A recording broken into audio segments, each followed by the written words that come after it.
ഈശോയോട് പറഞ്ഞു, ഈശോയെ ഞാൻ ഈ എക്സാം ഒന്നും പാസ്സായില്ല, ഏതെങ്കിലും ഒരു പേപ്പർ പൊട്ടിക്കഴിഞ്ഞാൽ ഞാൻ എന്തായാലും ഡിസ്കണ്ടിന്യൂ ചെയ്യും, എന്നിട്ട് ഞാൻ ഡിഗ്രിക്ക് ജോയിൻ ചെയ്യേണ്ട കാര്യം നോക്കുന്നു പറഞ്ഞു. ഇങ്ങനെയൊക്കെ ആണെങ്കിലും നമുക്ക് വളർന്നു വരുന്ന സാഹചര്യത്തിൽ വരുന്ന എല്ലാ കുസൃതികളും അതുപോലെ തന്നെ കോളേജിലെത്തുമ്പോൾ നമുക്ക് ഉണ്ടാവുന്ന അട്രാക്ഷൻസും എല്ലാ കാര്യങ്ങളിലും ഞാനും പെട്ടിട്ടുണ്ട്. എനിക്ക് പ്രാർത്ഥിക്കാൻ പറ്റുന്നില്ല. എന്താ പ്രാർത്ഥിക്കണ്ടേ? ഈശോ എല്ലാം അറിഞ്ഞു തരുന്ന ഒരാളാണ്, പിന്നെ ഞാൻ എന്തിനു പ്രാർത്ഥിക്കണം? അങ്ങനെയുള്ള ഒരു ക്വസ്റ്റ്യൻസ് ആയിട്ട് എപ്പോഴും പള്ളിയിൽ ചെന്ന് ഇരിക്കാറുണ്ട്. ഞാനിങ്ങനെ എന്നിട്ട് എൻ്റെ ഒരു കല്യാണം ആലോചിച്ച് തുടങ്ങുന്നൊരു സമയം തുടങ്ങി. ശരിക്കും ഞാൻ ലൈഫിലെ മെയിൻ സ്ട്രഗിൾ അറിയുന്നത് അപ്പം തൊട്ടാണ്. ശരിക്കും വേൾഡിൻ്റെ റിയാലിറ്റി എന്താണെന്നുള്ളത് മനസ്സിലാക്കി തുടങ്ങിയത് അപ്പം തൊട്ടാണ്. ഞാൻ അങ്ങനെ ഓരോ ദിവസവും ഡൗൺ ആവണത് എനിക്ക് തന്നെ മനസ്സിലാവുന്നുണ്ടായിരുന്നു. ഞാൻ ഈശോയോട് ചോദിക്കുന്നുണ്ട്, ഈശോ നീ എൻ്റെ പ്രാർത്ഥന ഒന്നും കേൾക്കുന്നില്ലേ? നീ അവിടെ ഇല്ലേ? ഞാൻ ചൊല്ലുന്ന കൊന്തകൾക്ക് എൻ്റെ മാതാവ് വില കൽപ്പിക്കുന്നില്ലേ? ഇങ്ങനെ കുറെ ക്വസ്റ്റ്യൻസ് ആയിട്ട് ഞാനിങ്ങനെ ഡൗൺ ആവുന്നുണ്ടായിരുന്നു. ഞാൻ ഒരു ദിവസം രാത്രി എന്നെ തന്നെ കാണുന്നത്, ഞാൻ ഉറങ്ങാൻ കിടന്നു, ഞാൻ ആ ഒരു സമയത്ത് എന്നെ തന്നെ കാണുന്നത് എങ്ങനെയാണെന്ന് വെച്ച് കഴിഞ്ഞാൽ, ഒരു റൂമിനകത്ത് ഞാനുണ്ട്, ഒരു ക്ലോസ്ഡ് ആയിട്ടുള്ള അതിനൊരു ഡോറുണ്ട് ആ റൂമിനകത്ത്. പിന്നെ അതിന് ചുറ്റും ഞാൻ കാണുന്നത് ഫുൾ ഇരുട്ടാണ്. അവിടെ ഒരു എയർ ഹോള് പോലും ആ റൂമിനകത്ത് ഇല്ല.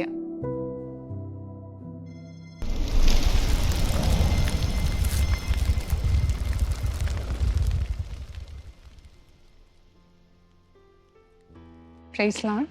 എൻ്റെ പേര് ആയിസി.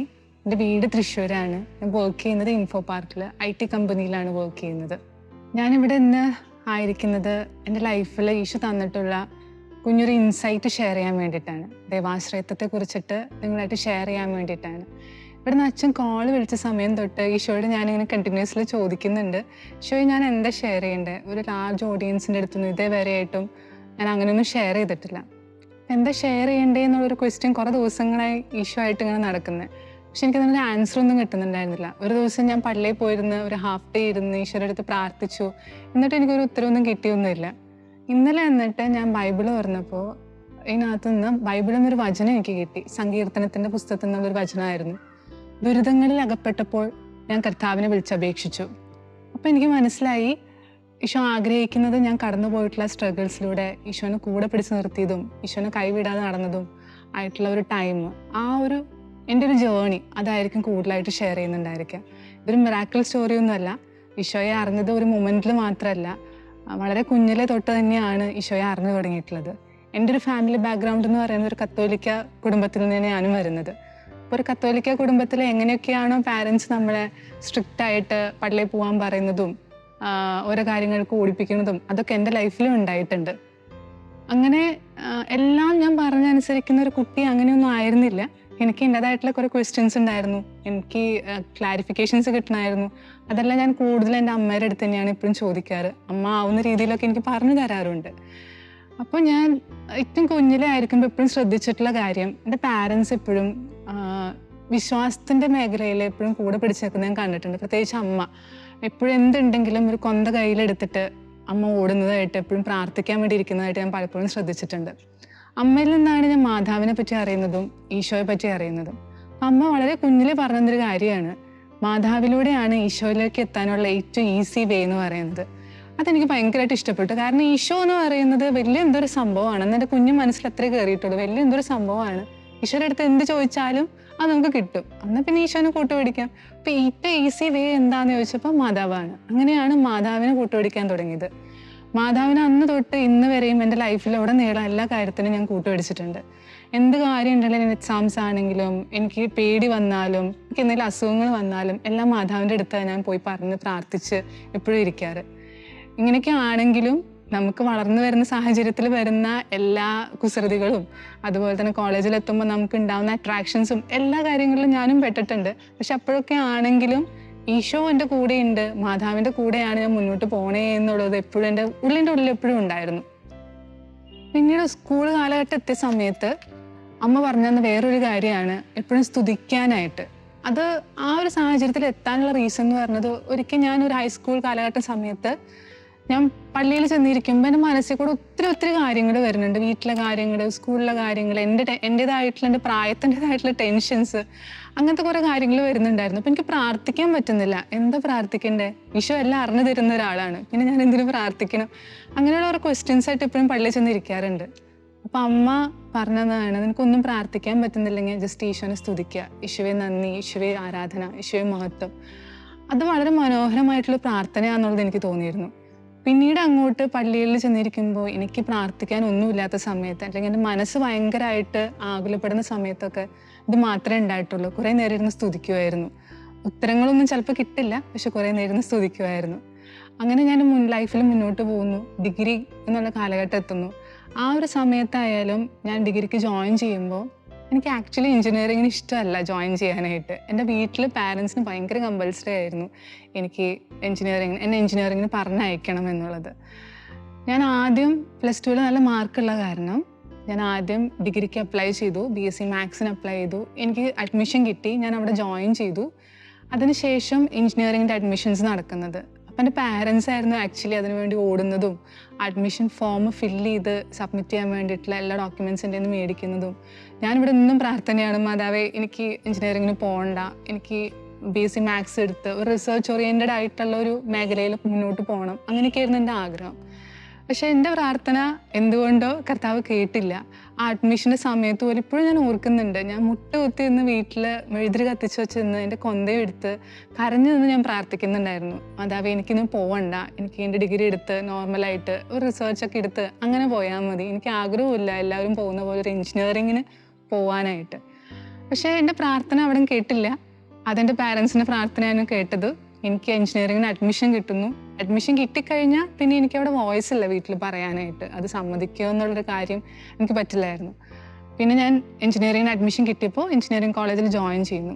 ആ ഒരു കാലഘട്ടം എന്ന് പറയുന്നത് കുറേ സ്ട്രഗ്ലിംഗ് പീരീഡ് ആയിരുന്നു. കാരണം എനിക്ക് ഇഷ്ടമില്ലാത്തൊരു കോഴ്സാണ് ഞാൻ ചെയ്തുകൊണ്ടിരിക്കുന്നത്. അതെനിക്ക് ഭയങ്കരമായിട്ട് ബുദ്ധിമുട്ടായിരുന്നു. പക്ഷെ ആ സമയത്തായാലും ഈശോയോട് എപ്പോഴും പ്രാർത്ഥിച്ചുകൊണ്ടിരിക്കുന്നുണ്ടായിരുന്നു. ഞാൻ ഈശോയുടെ അടുത്തൊരു റിക്വസ്റ്റായിട്ട് ചെന്നു, ഈശോയെ ഞാൻ ആ ഒരു സമയം എന്ന് പറയുന്നത് 1 ഇയർ ഞങ്ങൾക്ക് എല്ലാ എക്സാമും ഒരുമിച്ചാണ് എഴുതേണ്ടി വരുന്നത്, ഫസ്റ്റ് ഇയറിൻ്റെ എക്സാം. ഞാൻ ഈശോയോട് പറഞ്ഞു, ഈശോയെ ഞാൻ ഈ എക്സാം ഒന്നും പാസ്സായില്ല, ഏതെങ്കിലും ഒരു പേപ്പർ പൊട്ടിക്കഴിഞ്ഞാൽ ഞാൻ എന്തായാലും ഡിസ്കണ്ടിന്യൂ ചെയ്യും, എന്നിട്ട് ഞാൻ ഡിഗ്രിക്ക് ജോയിൻ ചെയ്യേണ്ട കാര്യം നോക്കുന്നു പറഞ്ഞു. വീട്ടിൽ ഞാൻ അത് അവതരിപ്പിച്ചില്ല. പക്ഷെ ഞാൻ ഈശോ ആയിട്ടുള്ളൊരു യുദ്ധം ആയതുകൊണ്ട് ഞാനത് ഈശോയുടെ അടുത്ത് മാത്രം പറഞ്ഞ് ഞാൻ അങ്ങനെ മുന്നോട്ട് പോവുകയാണ്. പഠിക്കലൊക്കെ ഇച്ചിരി കുഴപ്പമായിരുന്നു ആ സമയത്ത്. ആകെ എക്സാമിൻ്റെ സ്റ്റഡി ഹോളിഡേയ്സിൻ്റെ സമയത്താണ് കുറച്ച് പഠിച്ച് എക്സാം പോയി എഴുതുന്നത്, കാരണം എനിക്ക് ഇഷ്ടമല്ലായിരുന്നു. പക്ഷേ അവിടെ ഈശോ എന്നെ തോൽപ്പിച്ചു. ഈശോ ആഗ്രഹിച്ചത് ഞാൻ മുന്നോട്ട് എഞ്ചിനീയറിങ്ങിന് പോകണമെന്ന് തന്നെയായിരുന്നു. ഞാൻ ആ എല്ലാ എക്സാംസും അന്ന് ക്ലിയറായി. അത് കഴിഞ്ഞിട്ട് ഈശോയുടെ അടുത്ത് എനിക്കൊരു വോയിസും ഇല്ലാണ്ടായി. ഈശോയോട് എനിക്ക് ചോദിക്കാനായിട്ട് അവിടെ ഒരു വോയിസും ഇല്ല. കാരണം അത് ഈശോയുടെ തീരുമാനമായിരുന്നു. ഞാൻ എഞ്ചിനീയറിംഗ് പഠിക്കണം എന്നുള്ളതും അതിൽ മുന്നോട്ട് പോകണം എന്നുള്ളതും ഈശോയുടെ ഇഷ്ടമായിരുന്നു. എനിക്ക് മനസ്സോട് കൂടിയിട്ട് തന്നെയാണ് കുറേ കരഞ്ഞു പള്ളിയിലിരുന്നിട്ട്, കുറേ എന്നെ ഈശോ ഒറ്റപ്പെടുത്തി എന്നുള്ളൊരു ഫീലിംഗ് എനിക്ക് വന്നു. പക്ഷെ അത് ഈശോ ആഗ്രഹിക്കുന്നുണ്ടെന്ന് മനസ്സിലായപ്പോൾ അത് ആക്സെപ്റ്റ് ചെയ്യുക, അത് സറണ്ടർ ചെയ്യുക, ഈശോയുടെ വില്ലിങ്ങിലേക്ക് അത് ഞാൻ എന്നെ തന്നെ സറണ്ടർ ചെയ്ത് കൊടുക്കുക എന്നുള്ളത് ലൈഫിൽ ആദ്യമായിട്ട് പഠിച്ചൊരു കാര്യമായിരുന്നു. അന്ന് തൊട്ട് ആ ഡിഗ്രി കഴിയുന്നവരെ എന്നും ഈശോയുടെ അടുത്ത് പരിഭവമായിട്ട് ചെല്ലുന്നുണ്ടെങ്കിലും മറുത്തൊന്നും പറയാൻ പറ്റില്ല. കാരണം ഈശോൻ്റെ വാ അടപ്പിച്ചു. അത് നിനക്കിതാണ്, നീ ഈ വഴിയാണ് പോകേണ്ടതെന്നുള്ളത് ഈശോയ്ക്ക് അറിയായിരുന്നു എന്നെക്കാളും ബെറ്ററായിട്ട്.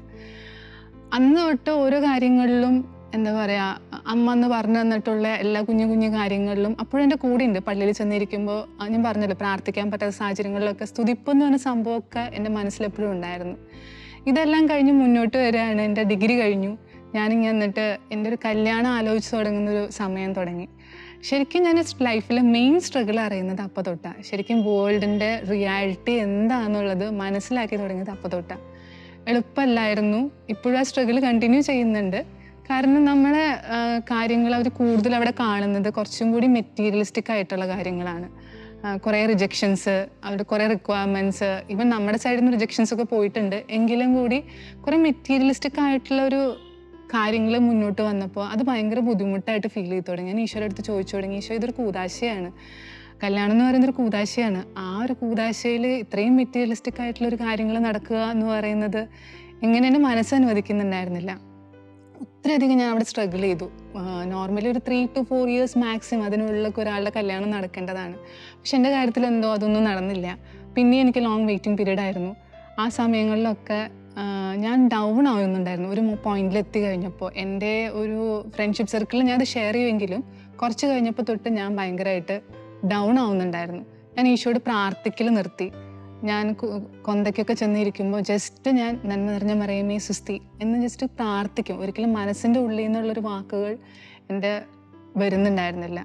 അതുപോലെ തന്നെ ഞാൻ പള്ളിയിൽ ചെന്ന് നിന്നാലും കുർബാനയ്ക്ക് പോകുമ്പോഴായാലും ആ കുർബാനയുടെ സമയങ്ങളിലായാലും ഞാൻ പ്രാർത്ഥിക്കാൻ എൻ്റെ മനസ്സ് അനുവദിക്കുന്നുണ്ടായിരുന്നില്ല. ചെന്ന് നിൽക്കും, കുർബാന കൂടും, എങ്ങ് പോരും. അല്ലാതെ അതിൽ കൂടുതലൊന്നും എനിക്ക് അവിടെ ഈശോയോട് മനസ്സ് തുറന്ന് സംസാരിക്കാനോ പ്രാർത്ഥിക്കാനോ ഒന്നും പറ്റുന്നുണ്ടായിരുന്നില്ല.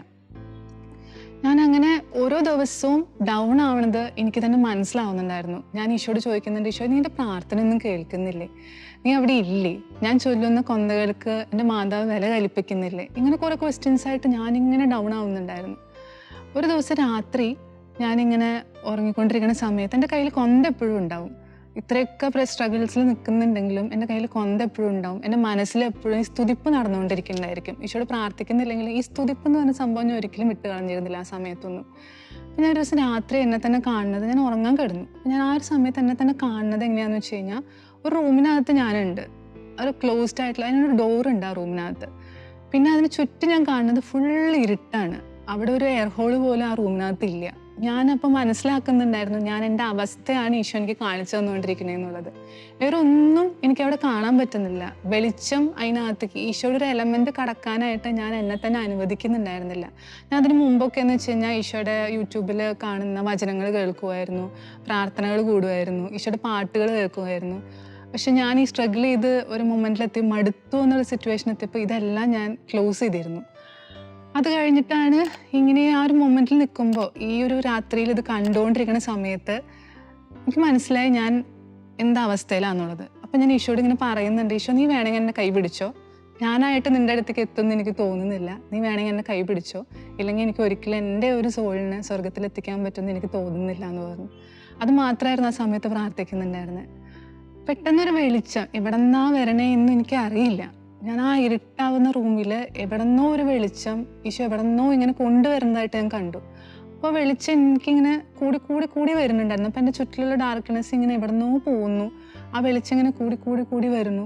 കുറച്ച് കഴിഞ്ഞപ്പോൾ എൻ്റെ അടുത്ത് ഇങ്ങനെ ആരോ ചോദിക്കുന്ന പോലെ മനസ്സിലിങ്ങനെ വന്നു, നിനക്ക് എല്ലാത്തിനേക്കാൾ ഉപരിയായിട്ട് എനിക്ക് സ്ഥാനം നൽകാൻ പറ്റുമോ എന്നുള്ളത്. എനിക്ക് മനസ്സിലായി ഈശോ എന്നോട് എന്തോ ചോദിക്കുന്നതാണെന്നുള്ളത് എനിക്കൊരു ക്ലാരിറ്റി കിട്ടി തുടങ്ങി. ഞാനപ്പോൾ ഈശോയുടെ അടുത്ത് പറഞ്ഞു, ഈശോ ഞാൻ റെഡിയാണല്ലോ. പിന്നെ ആ വോയിസ് പിന്നെ ഒന്നും കേൾക്കുന്നില്ല, ഒന്നും ചോദിക്കുന്നില്ല. പെട്ടെന്ന് ഞാൻ കണ്ണു തുറന്ന് നോക്കുമ്പോൾ ഞാൻ എൻ്റെ ബെഡിൽ തന്നെയാണ്. പക്ഷെ ഞാൻ അപ്പം ഇരുന്ന് കുറച്ച് നേരം ഒന്ന് ചിന്തിച്ചു തുടങ്ങി, ഞാൻ എൻ്റെ ലൈഫിൽ ഈശോയ്ക്ക് കൊടുത്തിട്ടുള്ള സ്ഥാനം എത്രത്തോളാണെന്നുള്ളത്. ഒരു മൊമെൻറ്റിൽ എൻ്റെ ലൈഫിൽ ഫ്രണ്ട്സിന് തന്നെയായിരുന്നു മെയിൻ സ്ഥാനം എന്ന് പറയുന്നത്. അത് കഴിഞ്ഞ് കഴിഞ്ഞപ്പോൾ എനിക്ക് മനസ്സിലായി ഫാമിലിക്കാണ് ഇമ്പോർട്ടൻ്റ് കൊടുക്കേണ്ടത്. ഫാമിലിക്ക് ഞാൻ ഇമ്പോർട്ടൻസ് കൊടുത്തു തുടങ്ങി. അത് കഴിഞ്ഞപ്പോൾ ഞാൻ ഫാമിലിക്കാളും ഉപരിയായിട്ട് ഈശോയ്ക്ക് ഞാൻ ഇമ്പോർട്ടൻസ് കൊടുത്തു തുടങ്ങി. പക്ഷേ എൻ്റെ ഒരു കല്യാണ ആലോചനകളുടെ സമയമായിരുന്നത്. അപ്പോൾ ഞാൻ ഇങ്ങനെ ഇമ്പോർട്ടൻസ് കൊടുക്കുന്നുണ്ടായിരുന്നത് ലൈഫിൽ വരാൻ പോകുന്ന ഒരു ലൈഫ് പാർട്ട്ണറിന് വേണ്ടിയിട്ടായിരുന്നു ഞാൻ ഇമ്പോർട്ടൻസ് കൊടുക്കുന്നുണ്ടായിരുന്നത്. ഈശോ അത് വാലിഡ് ആയിട്ടുള്ളൊരു ക്വസ്റ്റ്യൻ ആയിരുന്നു. ഈശോ ചോദിച്ചത് എന്നോട്, ആ വരാൻ പോകുന്ന വ്യക്തിയേക്കാളും കൂടുതലായിട്ട് എനിക്ക് ആ സ്ഥാനം നീ തരുമോ എന്നുള്ളൊരു ക്വസ്റ്റ്യൻ ആയിരുന്നു. ഞാൻ ഈശോയുടെ അടുത്ത് കള്ളത്തരമൊന്നും പറയാൻ പറ്റില്ല. ഈശോയോട് ഞാൻ പറഞ്ഞു, ഈശോയെ എനിക്ക് എത്രത്തോളം പറ്റുമെന്നുള്ളത് ഞാൻ പറയില്ല, പ്രോമിസ് ചെയ്യുന്നില്ല. പക്ഷെ ഞാൻ ഈശോ ഞാൻ റെഡിയാണ്, ഞാൻ അതിനുവേണ്ടി ഒരുങ്ങാൻ റെഡിയാണ്. അതുപോലെ തന്നെ ഞാൻ ഈശോയുടെ സഹായം ഇല്ലാതെ മുന്നോട്ട് ആ ഒരു കാര്യം ചെയ്യാൻ പറ്റില്ല, ഞാൻ പരിശ്രമിക്കുക ഈശോയെ എന്ന് പറഞ്ഞു. അന്ന് തൊട്ട് എനിക്ക് തമ്പുരാൻ പുതിയ വെളിച്ചങ്ങളായിരുന്നു ചുറ്റിലും തരുന്നുണ്ടായിരുന്നത്. ദ നെക്സ്റ്റ് ഡേ ഓൺവേർഡ്സ് ഓരോ ദിവസങ്ങളിലും ഈശോ തരുന്ന പ്രകാശം എന്ന് പറയുന്നത് ഭയങ്കര അടിപൊളിയായിരുന്നു. പറഞ്ഞറിയിക്കാൻ പറ്റാത്ത സന്തോഷമായിരുന്നു. എൻ്റെ ചുറ്റിലും ഫുൾ സ്ട്രഗിൾസ് തന്നെയായിരുന്നു അപ്പോഴും ഉണ്ടായിരുന്നത്. എൻ്റെ സിറ്റുവേഷൻസിനൊന്നും മാറ്റം ഉണ്ടായിട്ടില്ല. പക്ഷേ ഈശോയുടെ ആനന്ദം എൻ്റെ ഉള്ളിൽ നിന്ന് വന്നൊരു സംഭവമാണ്. അത് വേറെ ആരും കൊണ്ടുവന്ന ഒരു കാര്യമായിരുന്നില്ല. അത് ഭയങ്കരമായിട്ട് എന്നെ മുന്നോട്ട് നയിക്കാൻ തുടങ്ങി. അത് കഴിഞ്ഞിട്ടാണ് ഞാൻ എറണാകുളത്ത് ജോലി അന്വേഷിക്കുന്നതും. ആ സമയത്ത് അന്വേഷിച്ചപ്പോൾ ഞാൻ ഈ ജീസസ് യൂത്ത് മൂവ്മെൻറ്റ് അത്ര ആക്റ്റീവായിട്ടുള്ള സ്ഥലം എവിടെയെങ്കിലും ഉണ്ടോ എന്നൊക്കെ അന്വേഷിച്ചു. അങ്ങനെ അത് കണ്ടുപിടിക്കുകയും ഇപ്പോഴും ഞാൻ മൂവ്മെൻറ്റിൽ അത്ര ആക്റ്റീവ് ഒന്നുമല്ല, പക്ഷെ ഞാൻ അതിലേക്ക് പോവാറുണ്ട്. ഈശോ എൻ്റെ ആവശ്യമുള്ള സമയങ്ങൾ എന്നെ അവിടെ എത്തിക്കാറുണ്ട്. എനിക്കുള്ള ആവശ്യങ്ങളിൽ ഈശോ എന്നെ കൊണ്ടുപോകാറുണ്ട്. അങ്ങനെയുള്ള വ്യക്തികളിലേക്ക് എത്തിക്കാറുണ്ട്. ഈശോ അതിൻ്റെ ബ്യൂട്ടി കാണിച്ചു തന്നു തുടങ്ങി. ഈശോയുടെ കൂടെ ചേർന്നിരിക്കുമ്പോൾ ഈശോനെ ആശ്രയിച്ച് മുന്നോട്ട് പോകുമ്പോഴുള്ള ബ്യൂട്ടി, ആ ഒരു ആനന്ദം എത്രയൊക്കെ നീ സ്ട്രഗിൾസിലാണെങ്കിലും കൂടി നിനക്ക് ഒന്നുമില്ലെങ്കിലും ഞാൻ മതി നിനക്ക് എന്നുള്ള ഒരു സംഭവം, ആ ഒരു ബ്യൂട്ടി ഈശോ എനിക്ക് കാണിച്ചു തന്നു തുടങ്ങി. പിന്നീടാണ് ഇൻഫോ പാർക്കിൽ വരുന്നതും ഇൻഫോ പാർക്കിലെ ജിസ് യൂത്തായിട്ട് കണക്റ്റ് ആവുന്നതും അവിടെ നിന്ന് പിന്നീട് ഒരു യാത്ര, വേളാങ്കണ്ണി യാത്ര ഉണ്ടായതും ആ യാത്രയിൽ നിന്ന് ഒത്തിരി നാളുകളായിട്ടുള്ള എൻ്റെ പ്രാർത്ഥനയായിരുന്നു എനിക്കൊരു ഫെലോഷിപ്പ് ഗ്രൂപ്പ് വേണമെന്നുള്ളത്, പ്രേയർഫുള്ളായിട്ടുള്ളൊരു ഫെലോഷിപ്പ് ഗ്രൂപ്പ്. കാരണം നമ്മൾ നോർമലായിട്ടുള്ള ബാക്കി എല്ലാ ഫ്രണ്ട്സിനോട് എപ്പോഴും സംസാരിക്കും, നമ്മുടെ എല്ലാ വിശേഷങ്ങളും പറയും, പക്ഷേ ഈശോനെ കുറിച്ച് പറയണത് എപ്പോഴും കുറവാണ്. ഈ ഫെലോഷിപ്പ് ഗ്രൂപ്പിൽ നിന്ന് കിട്ടുന്ന ഒരു അഡ്വാൻറ്റേജ് എന്താണെന്ന് വെച്ചാൽ നമ്മൾ എപ്പോഴും സംസാരിക്കുന്നുണ്ടായിരിക്കുക ഈശോനെ കുറിച്ചിട്ടായിരിക്കും. അങ്ങനെ ഒരു ഫെലോഷിപ്പ് ഗ്രൂപ്പിലേക്ക് എൻ്റെ തമ്പുരാൻ കൊണ്ടെത്തിച്ചു തന്നു. ഒത്തിരി നാളത്തെ പ്രാർത്ഥന, എത്രയോ വർഷങ്ങളുടെ എൻ്റെ പ്രാർത്ഥനയാണ്, പക്ഷെ അതിന് ഉത്തരം കിട്ടിയത് എനിക്ക് ഒരുപാട് വർഷങ്ങൾക്ക് ഇപ്പുറമാണ്. അതിനൊക്കെ ഞാൻ വേണ്ടി ഒത്തിരി കാത്തിരിക്കേണ്ടി വന്നു. പക്ഷെ കാത്തിരുന്നൊന്നും വെറുതെ ആയില്ല എന്നുള്ളത് ഈശോനെ പഠിപ്പിച്ചു തന്നു. അവിടെ നിന്ന് പിന്നെ ഞാൻ അൺബൗണ്ട് എന്ന് പറഞ്ഞിട്ടുള്ള ശുശ്രൂഷയെക്കുറിച്ച് അറിയുന്നതും അൺബൗണ്ടിലേക്ക് പോകുന്നതും എനിക്ക് ക്ഷമിക്കാൻ പറ്റാത്ത പല വ്യക്തികളുണ്ടായിരുന്നു, പല സാഹചര്യങ്ങളുണ്ടായിരുന്നു. അതിലും ക്ഷമിക്കണം. ഈശോ എങ്ങനെയാണ്, ഈശോനെ ഞാൻ സ്നേഹിക്കുന്നു, പക്ഷെ എനിക്ക് മറ്റുള്ളവരോട് ക്ഷമിക്കാൻ പറ്റുന്നില്ല. ഇത് എൻ്റെ തന്നെ ഒരു ക്വസ്റ്റ്യൻ ആയിരുന്നു, ഞാൻ എന്നോട് തന്നെ ചോദിക്കുന്ന ഒരു ക്വസ്റ്റ്യൻ ആയിരുന്നു, എങ്ങനെ സാധിക്കുന്നു? അതൊരിക്കലും പറ്റില്ല. ഈശോ മറ്റുള്ളവരോട് ക്ഷമിക്കണം എന്നാണ് പറഞ്ഞിട്ടുള്ളത്. അപ്പം അതിന് ഈ അൺബൗണ്ട് എന്ന് പറഞ്ഞിട്ടുള്ള ശുശ്രൂഷനെ ഒത്തിരിയധികം ഹെൽപ്പ് ചെയ്തു. ഓരോ മൊമെൻറ്റിൽ ഇപ്പോഴും ഉണ്ട് എൻ്റെ ലൈഫിൽ ക്ഷമിക്കാനുള്ള സാഹചര്യങ്ങളുണ്ട്, ക്ഷമിക്കാനുള്ള വ്യക്തികളുണ്ട്. പക്ഷേ ഈശോയെ കൂട്ടുപിടിച്ച് നിൽക്കുമ്പോൾ ഈശോ അത് ഭയങ്കരമായിട്ട് ബ്ലെസ് ചെയ്യണത് ഞാൻ കാണുന്നുണ്ട്. ഇന്നും എൻ്റെ സ്ട്രഗിൾസിന് കുറവൊന്നുമില്ല, ഒത്തിരിയധികം സ്ട്രഗിൾസ് ഇപ്പോഴും ലൈഫിലുണ്ട്. പക്ഷേ ഈശോ അത് നയിക്കുന്നത് കാണുമ്പോൾ, ആ സ്ട്രഗിൾസിനിടയിലും ഈശോ തരുന്ന ആനന്ദം കാണുമ്പോൾ ഭയങ്കരമായിട്ട് അടിപൊളിയായിട്ട് ലൈഫ് ഇത്രയും കൊണ്ടുപോകാൻ പറ്റുന്നുണ്ടെന്ന് മനസ്സിലാവുന്നുണ്ട്. ഇത് നിലനിർത്തി കൊണ്ടുപോകാനായിട്ട് ഞാൻ ചെയ്യുന്ന കുറച്ച് കാര്യങ്ങൾ എന്ന് വെച്ചാൽ, കുർബാന മുടങ്ങാതെ ഒരുവിധം ഓടിയെത്താൻ ശ്രമിക്കുന്നുണ്ട്. ഇപ്പം എല്ലാ ദിവസവും നല്ല ഓടിയെത്താൻ ശ്രമിക്കുന്നുണ്ട്. എൻ്റെ കുമ്പസാരം ഞാൻ കുറച്ചും കൂടിയും അടിപൊളിയാക്കാൻ ശ്രമിച്ചു തുടങ്ങി. കൂതാശകൾക്കൊക്കെ ഇത്രയധികം മഹത്വം ഉണ്ടെന്നുള്ളത് ഈശോനെ പഠിപ്പിച്ചൊരു കാലഘട്ടമായിരുന്നു പിന്നീട് അങ്ങോട്ട്. ഇതൊക്കെയാണ് എന്നെപ്പറ്റി പറയാനുള്ളത്. Thank you.